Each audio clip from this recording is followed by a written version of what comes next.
My name is JAYNA Brown, and I'm 12 years old. I just came home from Atlanta, Georgia, where I was working on a play with Mr. Tyler Perry. The play was called Medea's Neighbors from Hell. Grandmother professed to her, and I'd beware the bite of the wolf. Then she went to the boy she loved, told him what she was scared of, and he said, "Don't be afraid." What's up, everybody? It's Jayna Elise, or JAYNA Brown, as some of you may know me. I am a singer-songwriter from DC. I've been singing, performing for about 10 years now, and I'm excited to, have a conversation with my new friend, Mercy. JAYNA. Hello. Hello. Hello. Hello. I want to say thank you so much for sitting down with me. Thank you for sharing your platform with me. I'm honored. Stop it. No, I'm actually honored because although I didn't know too much about you before Mary made the connection, I took some time and I listened to your music, and I guarantee you, I'll show you after the interview. I screenshotted one of the songs, and I forgot because I was going to send it to you, and I was going to be like, this right here is sick. I think I can remember the cover. It was like yellow, and like there was the cover was yellow, and it could have been like either stars or flowers or something like that on the cover.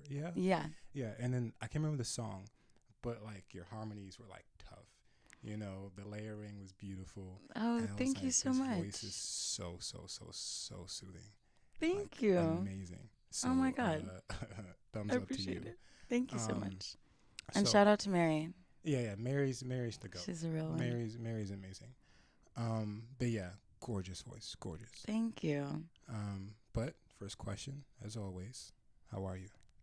You know, today's one of those days. I'm not gonna lie. But I don't know. I guess I appreciate that because it just kind of shows me the different colors of life. So That's gorgeous. We're painting a rainbow today. I've really heard someone just describe it like that. Can you break that down to me a little bit? Yeah. I don't know. I'm in a weird place in my life. I just moved to LA about 6 or 7 months ago now, almost 8. And time is flying. It's like after 2020, the years just started melding into each other. It's like that year didn't exist. And then they're all just kind of like, I don't know, time is moving really fast. But it's been teaching me, to be comfortable with feeling uncomfortable. Gorgeous. And, learning from those situations as best as I can, and, applying what I've learned to future situations moving forward.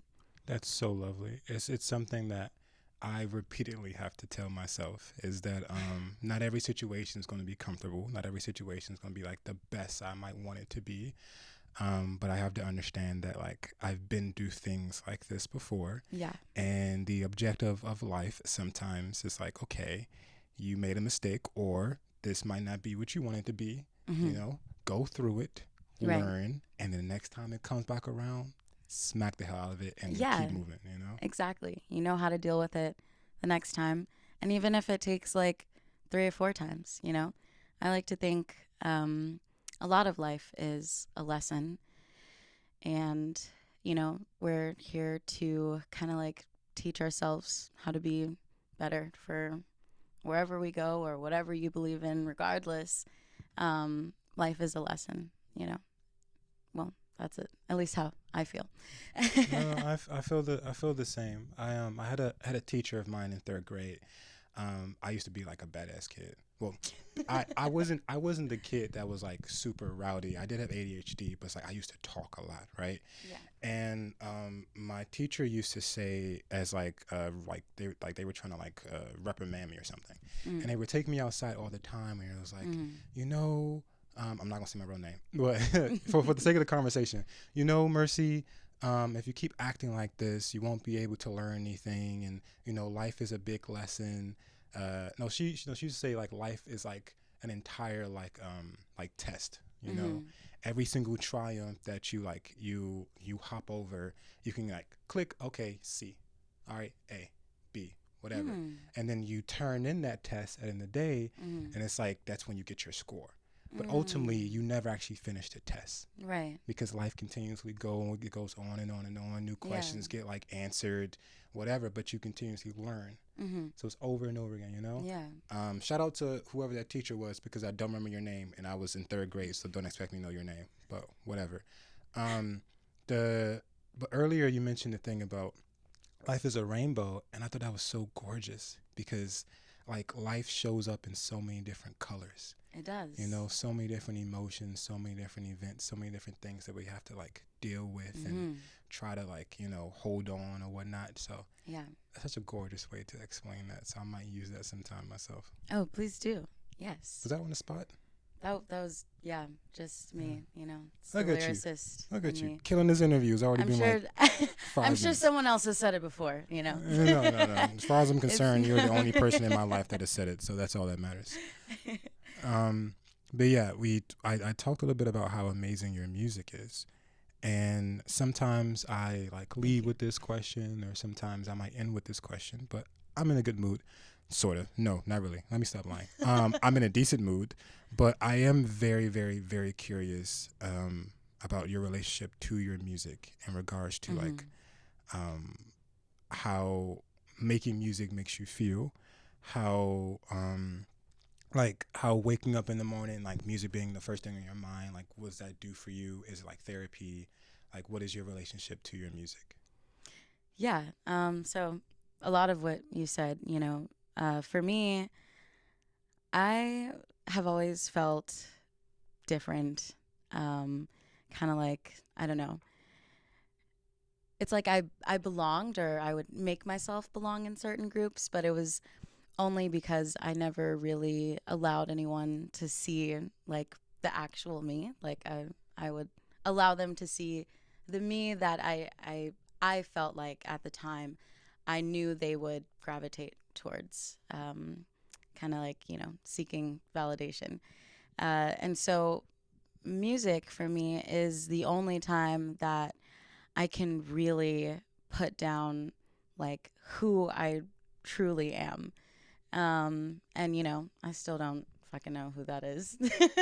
I think we kind of like are always searching maybe for that. I don't know. I haven't really crossed that bridge in my life yet.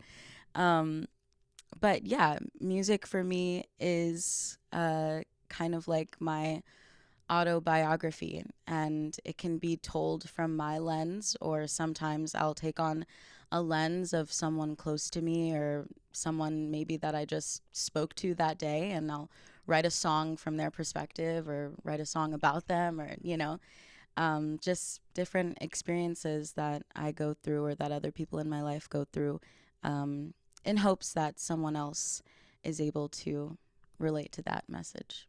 That's gorgeous. You were so worried about speaking. I don't know why you were worried. But it's something that you mentioned I thought was like brilliant. You talked about how, one, you're still getting to know yourself, but you connected it to how like as you proceed, your music grows with you. Exactly. So it's like the more people you meet, you know, the more lessons you learn, the things you go through, it grows with you. Yeah. You know, which I feel like, unfortunately, a lot of people who are artists, musicians, or just creative people in general tend to kind of separate themselves from their art, which is good on some occasions. Yeah. But we should also acknowledge that our art definitely grows with who we are mentally. Right. You know? Well, if I may interject, you know. Always. I think one of the reasons that music may not grow with people is because you said your music has to grow mentally, and I think some people they may like hit a snag where they don't grow mentally past a certain point. I agree. So and it's hard to attach yourself to an it's art. unfortunate because a lot of people tend to put those own limitations on themselves. Right. So it's not even generally like a matter of them like hitting a snag. It's them is them not allowing themselves to learn from those lessons, Right. or putting themselves in those same situations. Yeah. So their art stays the same because they stay the same. Mm-hmm. And I've noticed with a lot of individuals that I've met in my past who are creative individuals, is that like once I continue to try to grow emotionally and mentally and do the things for myself, and like they're still where they are at, the things that they are creating like greatly represent how sad they are, or how, you know, in distraught they are, or how they would desire or need some help, but they don't know how to ask for it. Right. And they're like, yeah, my music's this, my music's that, it's amazing, yada, yada. And I'm like, man, you're crying on that track, you know? Like, I know you're talking about your wealth. I know you're talking about all the things you have, but you are crying. You are miserable. I would love to help you, but some people just aren't in the place to receive help just yet. That's very true. You do have to, like, grow around people. I wouldn't say grow Absolutely. with people, but just kind of like, you know, meet people where they are is a big thing that I've learned in my life.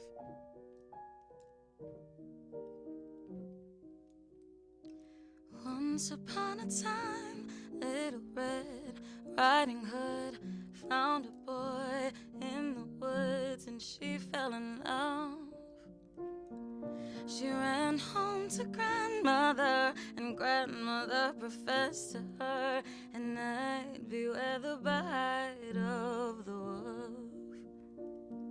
Then she went to the boy she loved, told him what she was scared of, and he said, don't be afraid.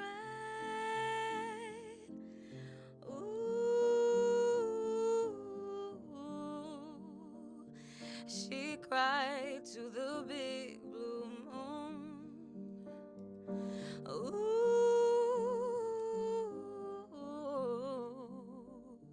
and she cried for him because of love.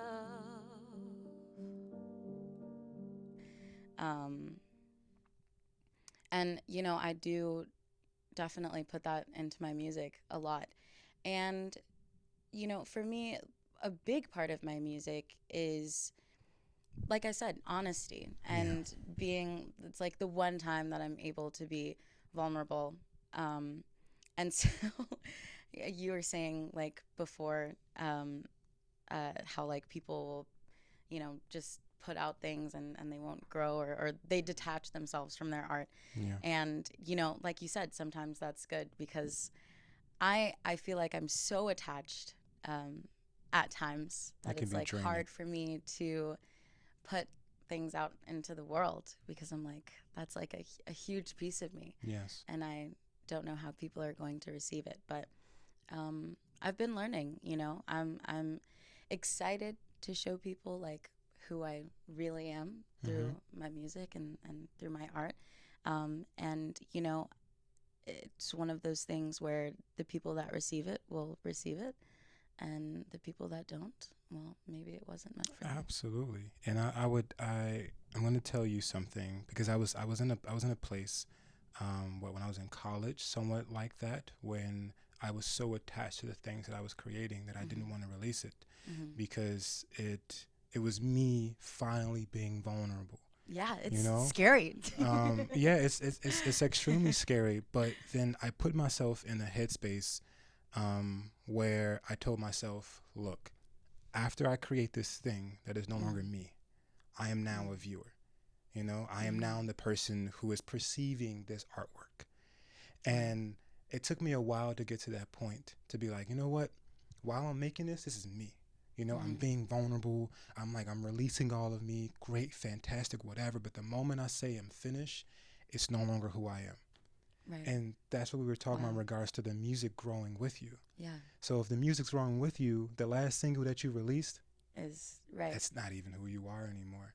You know, even if you were Very happy, true. even if you were sad, even if you were going through the worst parts of your life when you made that song, you just released all of that stuff. So there's no point in me being attached to whatever that is. But you can always hold it there because now it's a memory. You know, you said Right. it's a diary. Yeah. And what do you do with diaries? You move on. You write, today this thing happened here. Right. And what you do next day, I need this to thing, engage. and just, you keep going. Yeah. Wow. That is so, I love that. Oh, stop it. Thank you. I do my best, I swear I'm not sitting at home writing these things, It's just like, it's like I'm always like thinking, like Same. it's just, it doesn't stop. Like it doesn't. And it's okay. Okay, huh? It's okay. It's okay. But yeah, I'm always thinking about like everything. And I've been training myself to like relax. Yeah.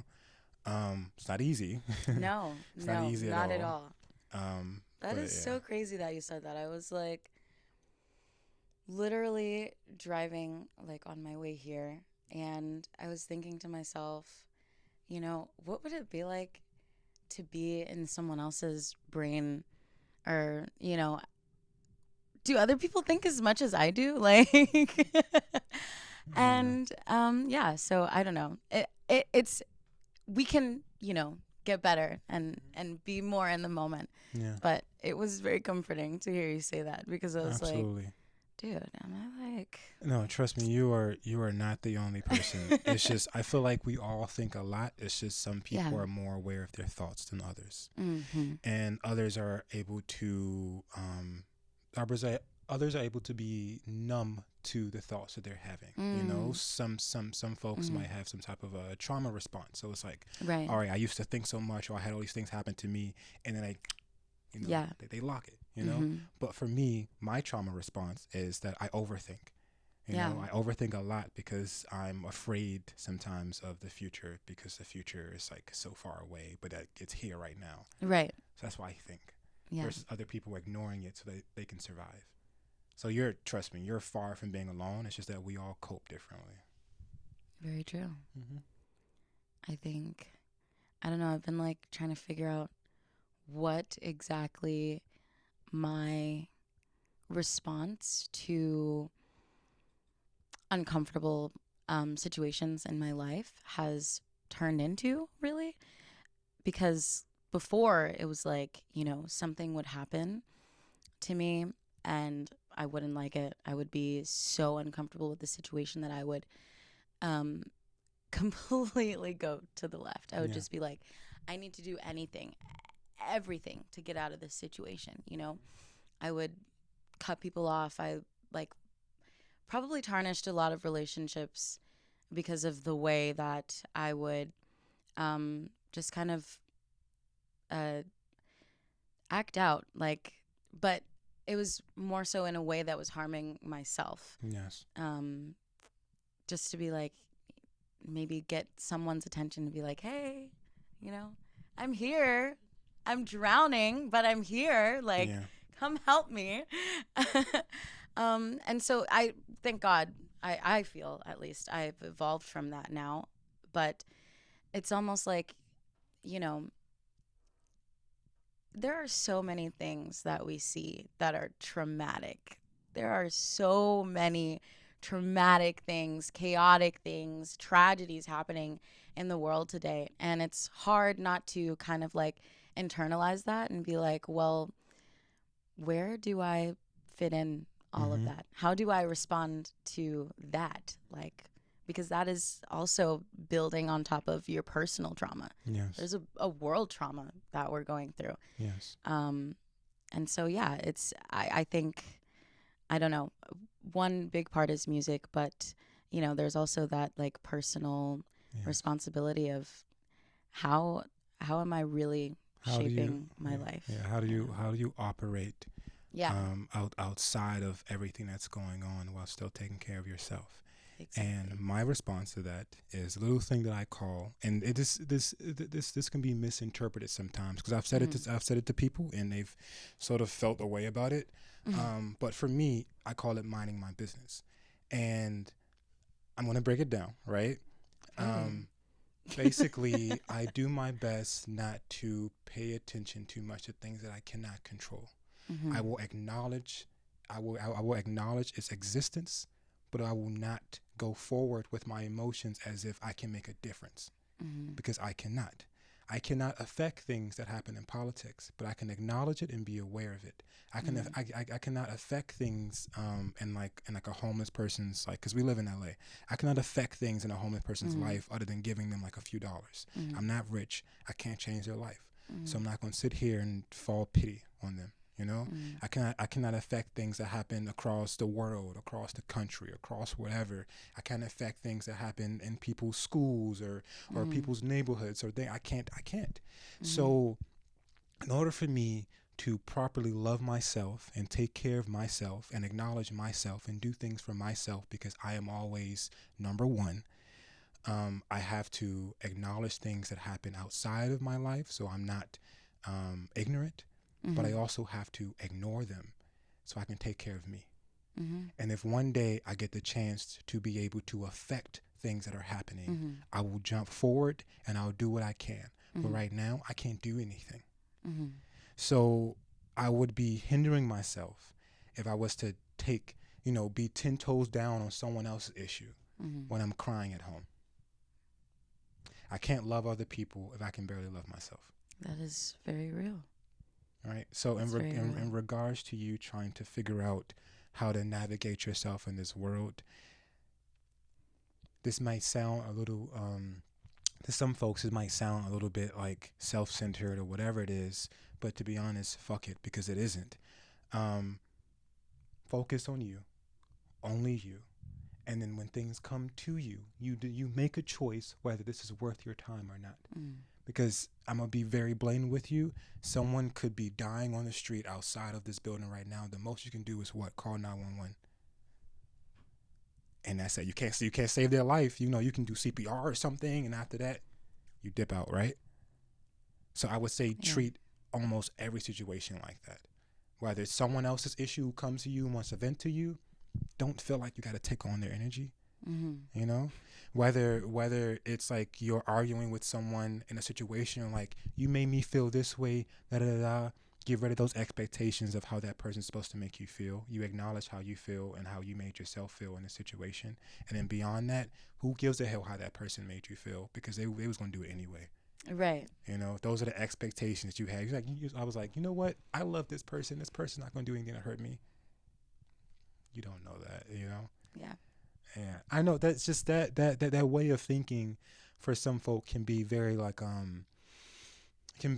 be hopeless or something. Because I believe I had someone say that to me, but it has helped me center myself and go on this journey of loving myself properly. Yeah. Because out of all the things that I've ever been through in my life, loving myself, unfortunately, is the hardest thing that I've had to deal with. Yeah. Yeah. Absolutely. I was saying a lot. You were preaching. That was I definitely felt that on so many levels. I think, I guess that would be my biggest thing, is just because all of my life personally, I've just had to take on a lot of responsibility, you know? And so I don't know, it's weird, detaching myself from that and seeing that, and being I can't help them unless I help myself. Yes. Yeah. And that is hard. Yeah. It's hard to see people that you love specifically go through things and kind of be well, I gotta take a step back. You do. Yeah, because you wouldn't be able to help them properly. You wouldn't. Imagine having a friend in here who's crying, and you were just crying before you walked in. Who's going to take lead? I mean, I don't know. I would definitely be we could totally cry together, but... No, right. And then, so during that situation, it's you're helping each other by just existing. But it's not oh, I'm going to be captain whatever. In that moment, you're helping yourself. Yeah. But some people will go into that situation, be like, okay, what's wrong with you? Yeah. And then now they keep doing that over and over and over again with everyone. And then no one's helping them. And it's not because other people don't want to help them. It's just because, you know, sometimes we be Captain Save-A-Ho, you know, and Yeah. we kind of do it to ourselves. So as long as we're like acknowledging ourselves, you can do whatever you want to do. You know, you can save the entire world, but like, please acknowledge yourself and acknowledge the things that you're going through first. And also acknowledge those things before you make a song too. You know, I was having a conversation with my best friend, who's like an amazing singer, and these are conversations that we've had like several times about the same matter. And I told her that the one issue that I have with music is that none of them like have resolve. Like there's no healing. It's just someone pouring out their emotions into a song, but there's no one saying, I acknowledge I was sad, but now like I'm working through it, I'm better. It gets frustrating because like music is a spell. So when I listen to that, what are you doing to me? Yeah.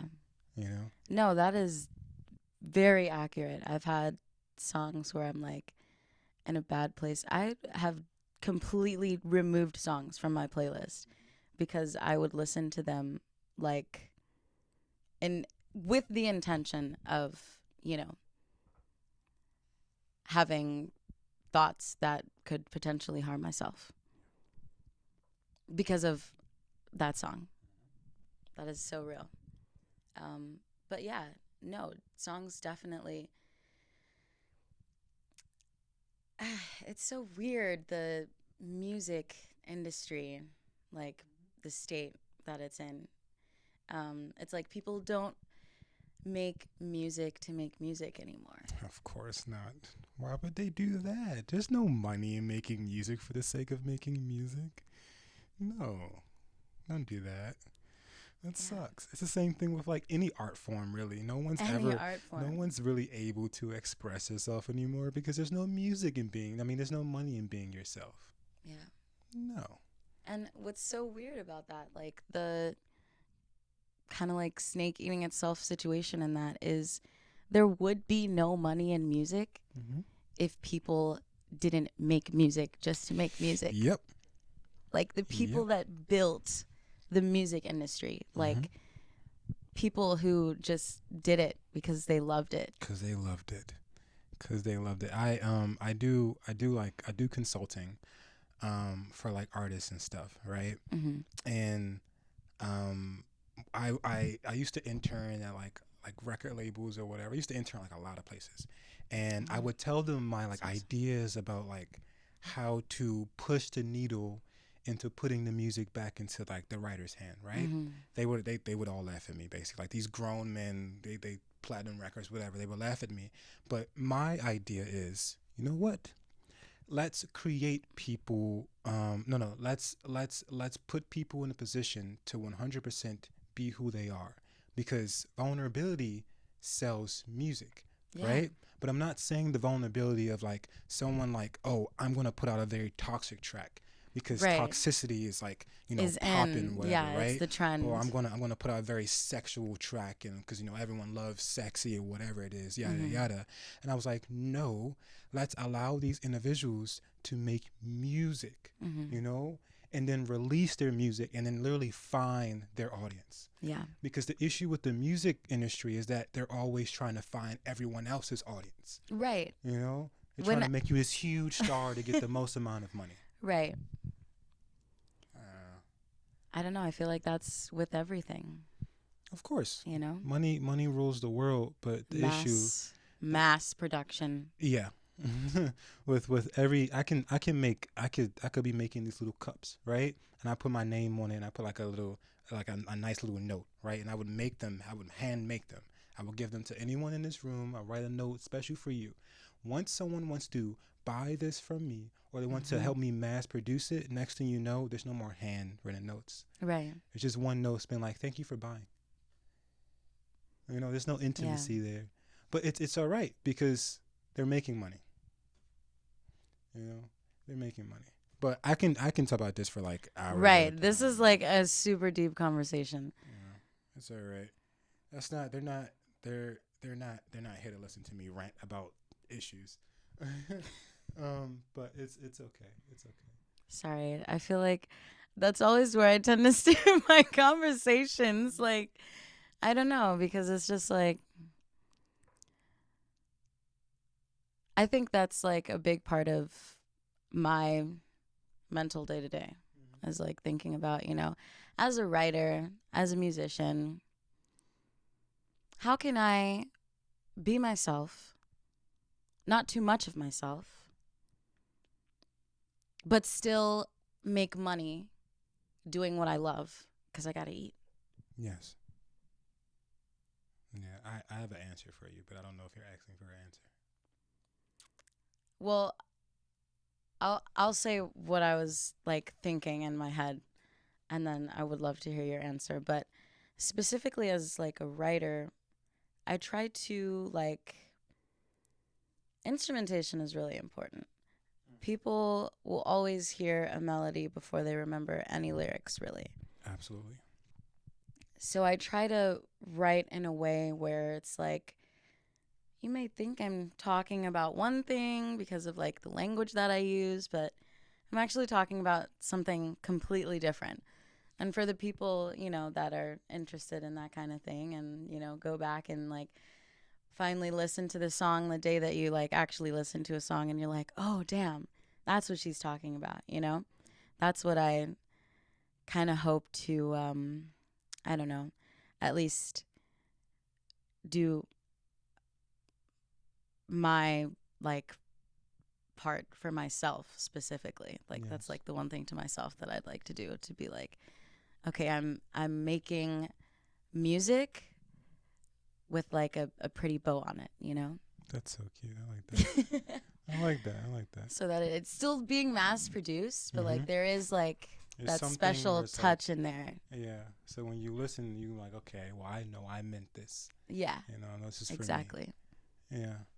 I the questions that you're like raising is like, I feel like is what most musicians are feeling. The ones that like really make music to make that's music. what we're struggling with. Yeah. And the advice that I gave my best friend in regards to like her journey with music is to create an experience, not a personality. Right? And to expand a little bit on that. Damn, can you say that again? to create an experience, not a personality. Because most of these record labels pick up these young artists and they create a personality. Right. That's it.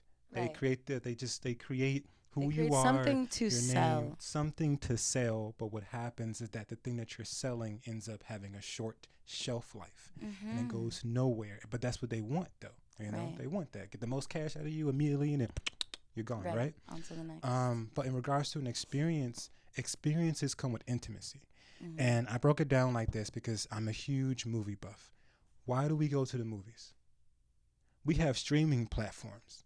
Right. Disney Plus puts out Marvel movies, and then like 2 weeks later, they're right on the service. Right. But people still come mad, and they will go to the movies for what? The experience of like being around a bunch of people you don't know and experiencing this one movie together. Absolutely. Intimacy. But the reason why I feel like I would say that is because when Marvin Gaye would go into the studio, he would spend a lot of money because he didn't have all these electronics. So there was intimacy in his voice when he sung. Right. There was intimacy in what he did whenever he performed. There was intimacy because he had a live band. They were up there. He was da-da-da-da-da-da. You know what I'm saying? It was intimacy. So whenever you're making your tracks and whenever you're promoting whatever you're doing, put yourself in a position to sell the experience of you. Don't sell your personality. Don't sell. Although I do love the bow, don't sell that aspect of you putting a bow on your song. Come straight out the gate with. But this is the experience of me. Come on this journey with me. Walk with me. Talk with me. Sing with me. Be in the studio with me.